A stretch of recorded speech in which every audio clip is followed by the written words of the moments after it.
Welcome everyone to Sisters in Crime, Canada West, Meet the Author.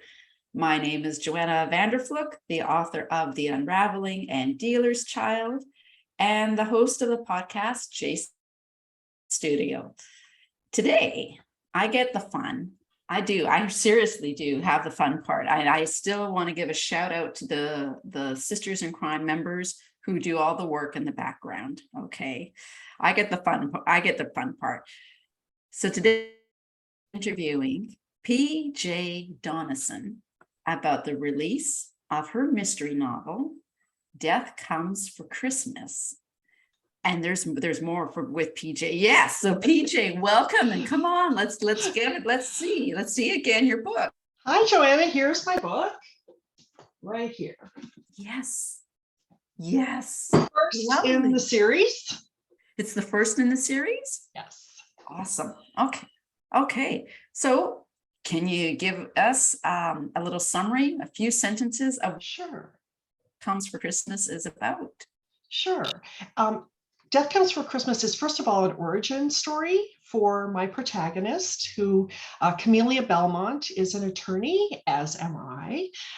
And this is her way of moving into being more of an investigative attorney versus her current job, which is family law attorney. And she's working in a position where she's really under a ton of stress. She drinks way too much. She's having a lot of anxiety and that sort of trouble in her life. And then on top of that, she has her professional life, which hasn't really taken off, and so she goes on holidays, can't wait to go away for Christmas to her home in Saskatchewan, and her very dear auntie dies suddenly, mysteriously, and that sort of perks her up and starts her on a path of digging around and figuring out what actually happened to her aunt, and that sets her on her course. So that's the nutshell of Death Comes for Christmas. Okay.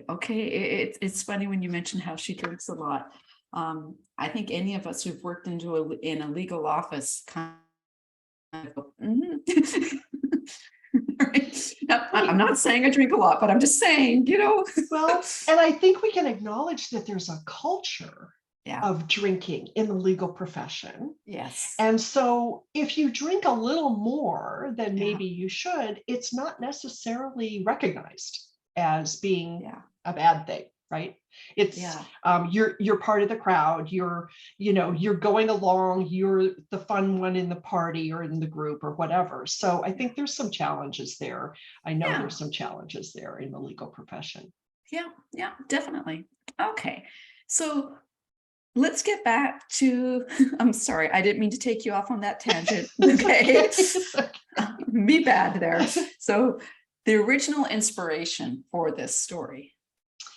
I don't know that there's a pinpoint inspiration. Okay. We have one of the elements, the issues in this book is that what's discovered is that her aunt has died of a fentanyl overdose. And as you know, we have an opioid crisis in North America. Well, I say North America, probably the world. Yeah. And I've certainly experienced that in my life. And I think I just don't know anyone who hasn't been touched at some level by the opioid crisis. So in my own life, my stepdad, unfortunately, was very ill. And he was misprescribed fentanyl and was at death's door until I showed up and asked my mother, why does he have fentanyl? She had no idea. It was prescribed. It was given to him in the ER. But it almost killed him. And then that really got my senses alert to this issue. And I then started hearing more and more stories about, so-and-so's daughter took one fentanyl and died. And, those stories have come out in the news. They're in everyone's lives. I think we're all aware of it. Yeah. And so like every other author, I think, does is you hear of a situation, you go, but what if? Yeah. What if? Yeah. And what if people could use fentanyl nefariously without really being discovered. And what if people could access it illegally without being caught? You know, that those questions started percolating. And I wanted to tell that story. And none of that is far-fetched. So Right. much of that is so real. It is. Right. And it just my witnessing the effect on my stepdad. Yeah. It shocked me. It shocked me how close he was to death. Oh gosh. Okay. Okay. He's okay. He's doing okay. Well, he has since deceased from from other causes, but I mean, he lived a great life. So, you know. Okay. Okay. Joanna I'm needs to. I need to stay with the script. I'm sorry. okay. You just you No. pulled me in there. I'm sad he's gone, and I'm Yeah. delighted that he lived as long as he did. Okay, good. Okay, I will stay with the script. Okay, so it's the first novel in the Camellia Belmont mystery series. Yes. Now, okay, now you've mentioned that your heroine is a lawyer. My heroine in my novels, she's a lawyer. Why did you, well, you're a lawyer, so I was just wondering what made you decide to have her as a lawyer? Well, I think it's natural, right? You write what you know, and I feel familiarity with that type of profession. I've been in book publishing before, but that was many years ago, and that industry has changed. So being familiar with the ins and outs of the profession, I think, is important for credibility, right, with our readers. Yeah. And the other part of it is that I love mysteries. I wanted to write a mystery. And that investigative attorney role is quite compelling to me. And I kind of think maybe I would have been really good at that had I even known it existed, right, when I started my practice. So that's why I just stuck with the role of an attorney, because I know what's going to go through her head. I know the challenges that she'll be facing. I know the societal and professional pressures. And so maybe it's my easy way out. But No. certainly I find the legal world fascinating. Yeah. And I think readers do too. Okay, you just cut out there a little bit. You said you find the legal world fascinating?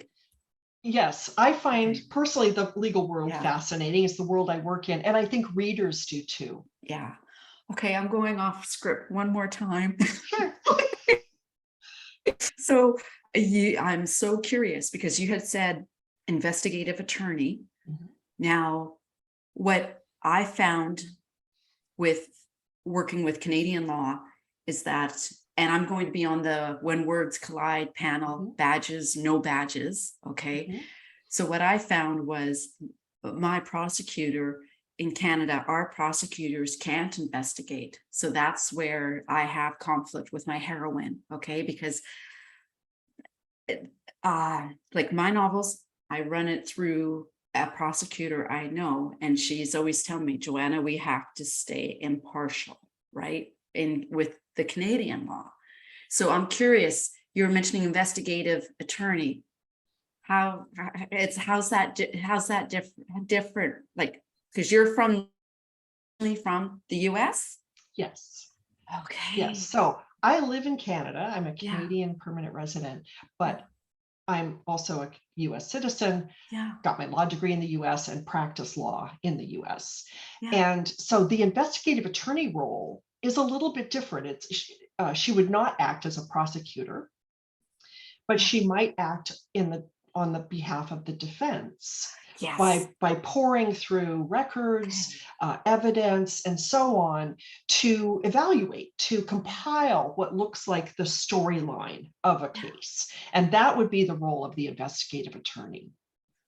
PJ, that is so cool, because that's what I'm finding I had to do was I couldn't have it as a Crown prosecutor, you know. Right. The role as a defense lawyer. Oh, cool. This is cool. Okay, back to this. We have a lot to talk about. We have a lot to talk about. Okay, back to the script. Sorry. Yes. Okay.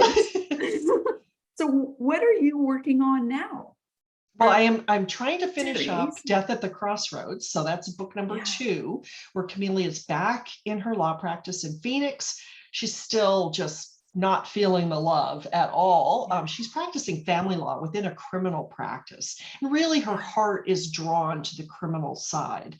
But she also has, all of this baggage of anxiety disorder and way too much drinking, which will be addressed later. But she's not really wanting that spotlight of the big criminal trial courtroom, right?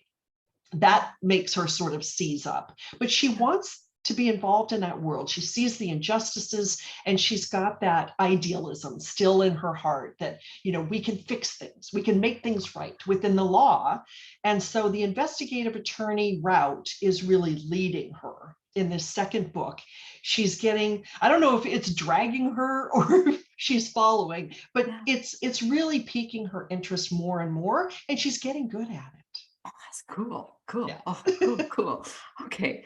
So PJ, is there anything you'd like to add that we didn't get in, given I keep wanting to go off on little side roads here? Down some other rabbit hole. The only thing I would add is that I'm hoping that Death at the Crossroads will be released. It will be released sometime later this year. And then in January, I'll be starting on the third book in the series, which for those of you who have already read the first book, you'll have met Leon, who is Camelia's spouse. He's a cybersecurity agent. And they're going to have a little bit of an adventure. So I'm looking forward to that. Okay, so I just want to make sure, in case the internet cut out. So Death Comes for Christmas is available now. Yes, it is. And the second book is available. And can you repeat the title too? Yes, the second book is Death at the Crossroads, and that will be available later this year. The gods aren't being happy with this. I know it cut out. So it'll be available and then it stopped. Yes, so Death at the Crossroads will be available later this year. And Death Comes for Christmas is currently available everywhere, Amazon, Kobo, Nook, etc. Okay. I am not going to have an interview where we lose when your book's available. Yeah, right. Okay, PJ, thank you so much for stopping by Sisters in Canada, Canada West. Meet the author. This has been really, really enjoyable. Thank you. I really appreciate the opportunity. And for anybody who's watching who's not a member of Sisters in Crime Canada West, shameless plug, please join. It is for writers of crime, mysteries, etc. And we really welcome our sister authors. It's a great organization. I've been a member for years and I really love it. Here. I absolutely agree. Yeah. Okay. Thanks, Joanna. Okay. Bye. Bye.